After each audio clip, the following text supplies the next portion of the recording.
Hello, this is Dr. Jimbitsky and welcome to my general screencast.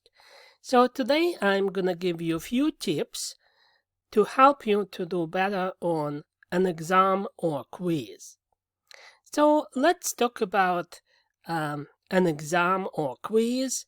As you already know, an exam and a quiz is usually timed. So before you start your quiz, it's important that you prepare your computer. And what you need to do, you need to make sure that all applications besides Canvas are closed. So that would include your Facebook and, Spotify. You don't want anything to be in the background of your computer so it doesn't deplete the memory, especially if you're taking a kind of lengthy test. So it's also recommended that you restart your computer before you take your test. So there is a special video that gives you some general tips how to be successful in the online course. This video is created by our distant education department. And one of our instructional designers actually spends few minutes telling you how to prepare your computer for a quiz or a test. So I do recommend to watch that video. So now what we are going to do, we will briefly review an example of an assignment such as a quiz or a test.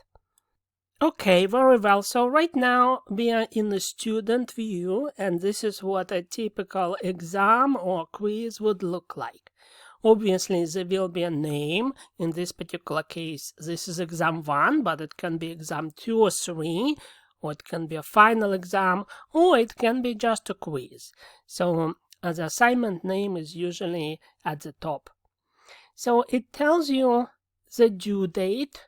So this particular exam has to be taken until this particular time on this particular date, right? So if you are looking at this particular exam, the due date is going to be 11:59 p.m.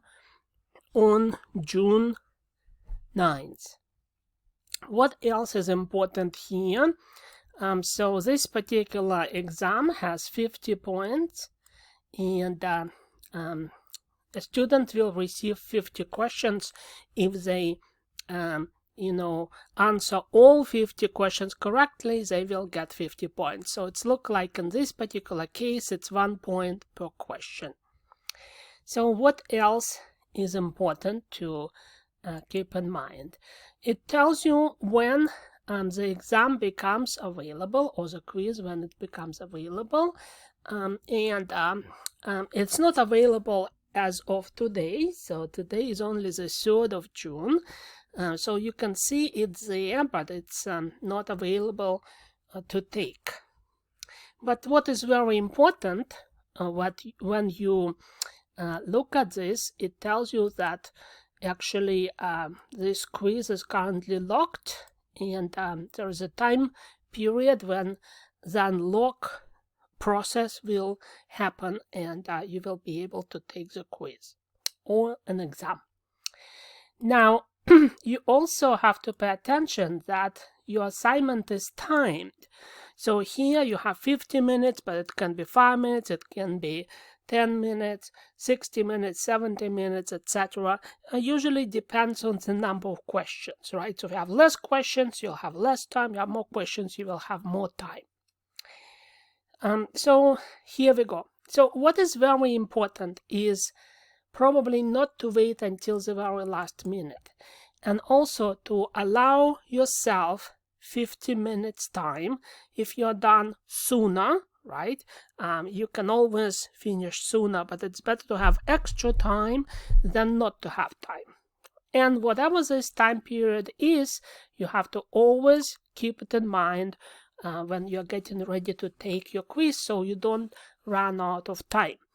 And what is important to understand, the quiz expires on this day at 11:59 p.m.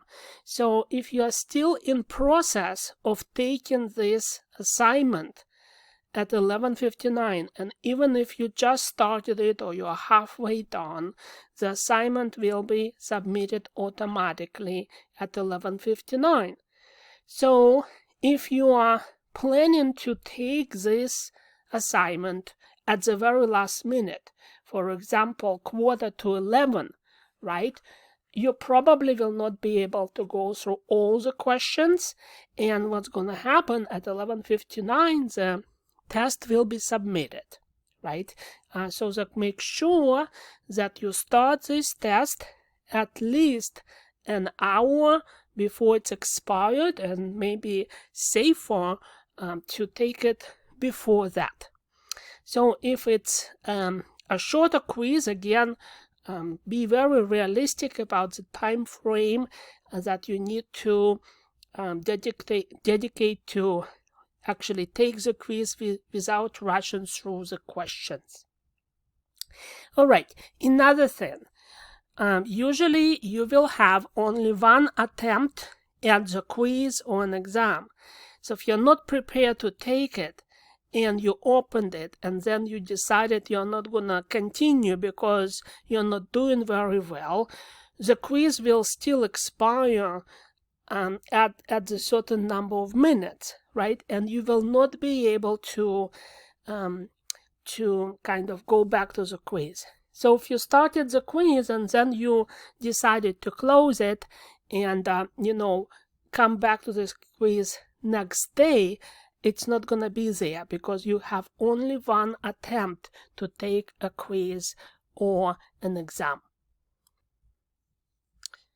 And now I am taking you to the instructor view of a quiz that has been already completed by a student.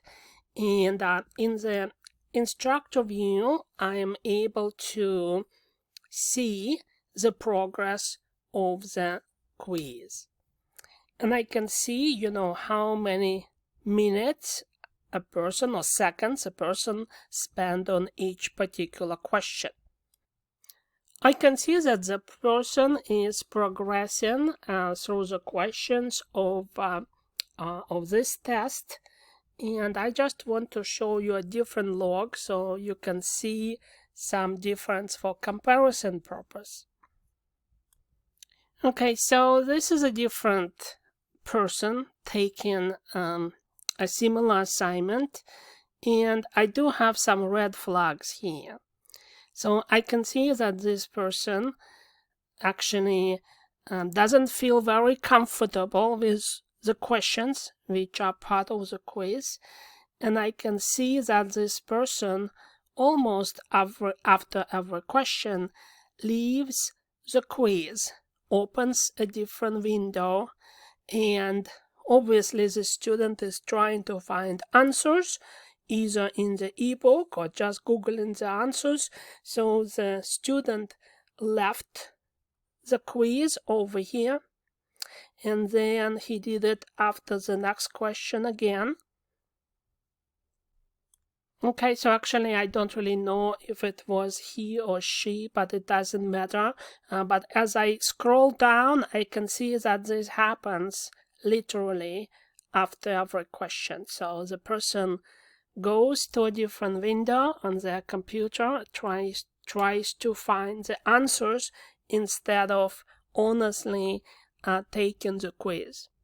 I'm scrolling more and just, I can see this multiple attempts, and obviously the student doesn't rely on their knowledge and leaving the exam window all the time, or quiz window.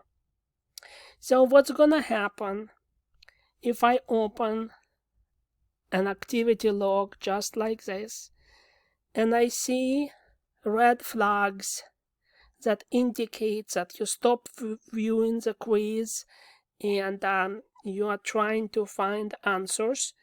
No matter what the score is, I'm going to assign a 0 for this exam or the quiz. And I just want you to understand this.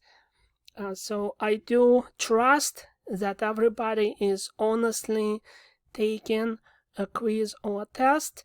However, some students really don't behave the way they're supposed to be, and I do have a way on my side to see that. So the red flags like this will result in the quiz or a test to be considered unacceptable, and the grade would be 0 points. So please don't open any other windows. Don't try to Google answers or read your textbook. This is an exam or quiz. You have to demonstrate how much you learned. I would like to thank you for your attention, and I hope that you will all abide to the high academic standards, and I wish you success on your exams and your quizzes. If you have questions, you know how to get in touch with me, and I will talk to you soon.